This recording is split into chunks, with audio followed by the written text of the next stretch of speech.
Today we're going to be looking at the setup my wife uses when we go surf fishing.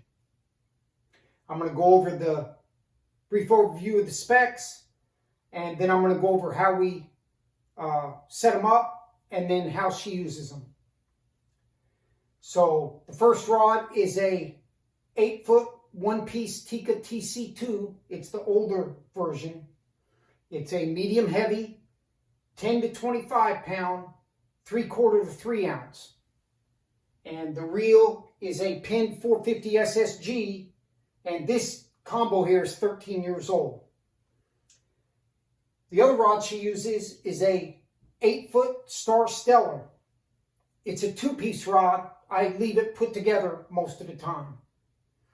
It doesn't even have an action on it, but I'm sure it's medium action because it's a lot softer than the Tica. It's rated 12 to 20 pounds and 3/4 to 2 ounce.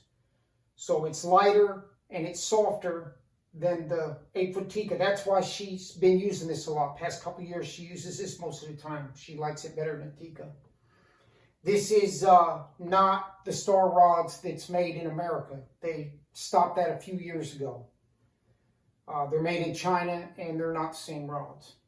So if you got a Star rod made in America, you got a really good rod. The reel on this outfit is the one she's going to be using from now on, is the Penn 550 SSG. They're the same reels. They both got 4.6 gear ratios, and this reel weighs just a little bit over 15 ounce, and this reel weighs just a little bit less than 16 ounce. There's about a half ounce difference. This reel's only been used about 20 trips, and basically it's a brand new reel. Her first 12 months with this outfit, when I got it for almost 13 years ago, she caught 530 fish because I recorded them all. So that's pretty amazing. That was her best year, though. She never caught that many fish any year after that. So now I'm going to go over how I set these up for her. The line I use on these setups is 30-pound Powerpro. Currently, this one has 40 on it because it's left over from another reel. Other than that, they've always been ran with 30-pound Powerpro. I use a 4 to 6 foot mono leader, and I connect it with a FG knot. Usually it's 40-pound mono. This is to pull the fish up with, so you don't cut your hand on the braid. The other end of the mono, I tie a clip with a clinch knot, so I can clip the sand perch rigs and the little bluefish rigs she uses on and off quickly. As far as sinkers, she uses a 3-ounce sinker 90% of the time. If there's current, we'll use a 2 or 3-ounce spider weight, and that will hold in the current a lot more than you think because she's only flipping those out when there's current 20, 30 feet.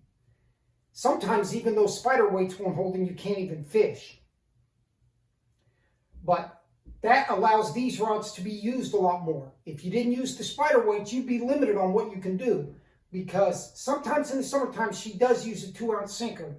But as far as throwing 1-ounce sinkers on the east coast of Florida, there is very few days you can do that, and usually there's a few days in the summer you might be able to do that, but not very often. Okay, now let's go over how my wife uses these little setups. Sometimes she does put them in the pipe, especially if it's a slow day. Other than that, she holds these rods, either standing up or sitting in the chair with them. And our fishing trips are usually around 6-7 hours, and 50 to 75% of the time, unless it's a really slow day, she's holding these rods.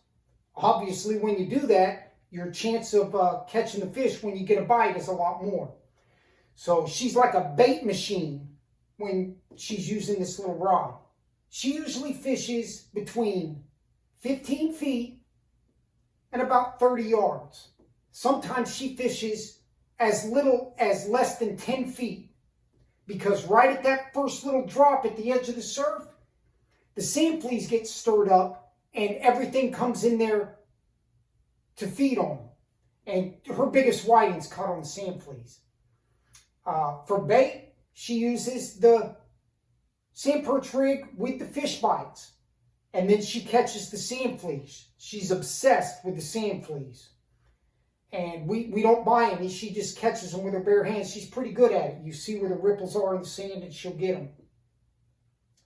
But with these setups, if you want to go out there, you see people throw 50, 60 yards from the edge of the surf.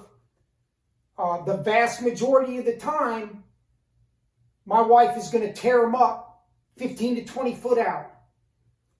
If she's not catching fish with the fish bites, and especially if she has the sand fleas, then most likely they're not there. There are days when the shrimp will outfish the fish bites. There's no question about that.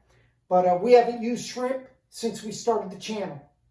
So for about 2 years, we haven't used any shrimp. Even though she's fishing these outfits close in, you can catch some nice fish in the surf up close. She's got a 50-inch sand tiger on the Tica, and she caught a 31-inch snook on the star rod, and thousands of other fish of all different sizes in the surf. So I hope this helps somebody out, because you don't need the big heavy outfits to catch the whiting and the pompano and stuff.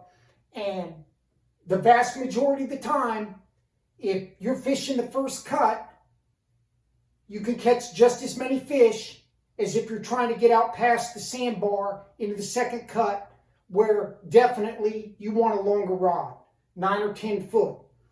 We don't fish like that, because if I put a rod out like that, it's going to be one of our shark rods. So I hope this helps some people if you're looking at a light rod to use for the surf fishing. Thanks for watching.